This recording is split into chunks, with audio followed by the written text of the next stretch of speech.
Masa iya? Self-improvement. Malah bikin stres. Sekarang di mana-mana kita disuruh terus berkembang.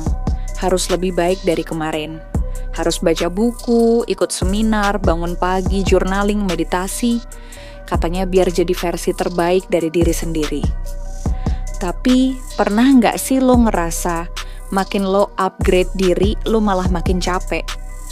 Bukannya makin bahagia, malah makin cemas. Masa iya, self-improvement bisa bikin stres?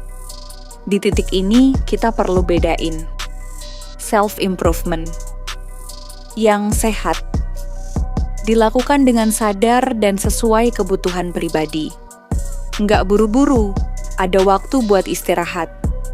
Nggak merasa bersalah kalau gagal atau istirahat. Fokusnya ke proses, bukan hasil yang instan.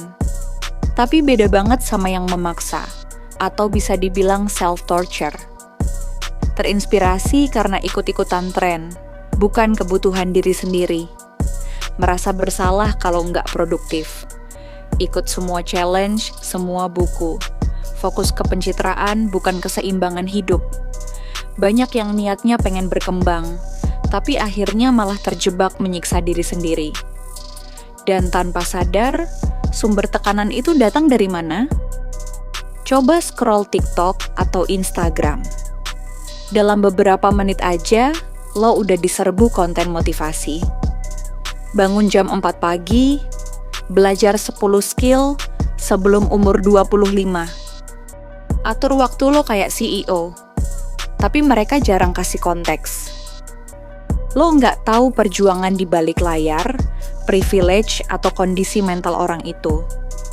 Tapi karena kontennya keren dan viral, kita langsung mikir, gue kok nggak kayak gitu ya, gue harus bisa juga. Ini kayak lo dipaksa lari di treadmill orang lain. Padahal kecepatannya beda, bahkan sepatunya aja beda. Akhirnya bukan berkembang, malah ngos-ngosan dan jatuh sendiri. Slogan kayak, jadi lebih baik setiap hari itu bagus. Tapi bisa jadi pedang bermata dua. Kalau setiap hari lo ngerasa harus lebih baik, gimana kalau lo lagi capek, lagi drop, lagi nggak bisa ngapa-ngapain? Akhirnya banyak yang nggak sadar, dia bukannya berkembang, tapi malah stres karena ngerasa nggak pernah cukup. Capek banget kan, hidup kayak lomba terus. Padahal hidup itu bukan kompetisi. Kadang kita butuh diam sebentar.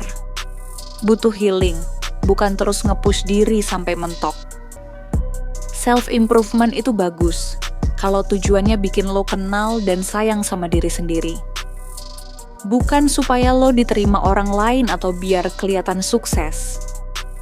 Jangan sampai lo jadi manusia yang terus berkembang, tapi hatinya kosong, pikirannya capek, dan hidupnya nggak bahagia. Masa iya, demi jadi versi terbaik dari diri sendiri, kita harus nyiksa diri sendiri? Yuk pikirin lagi. Jangan-jangan yang kita butuhin sekarang bukan self-improvement, tapi self-compassion.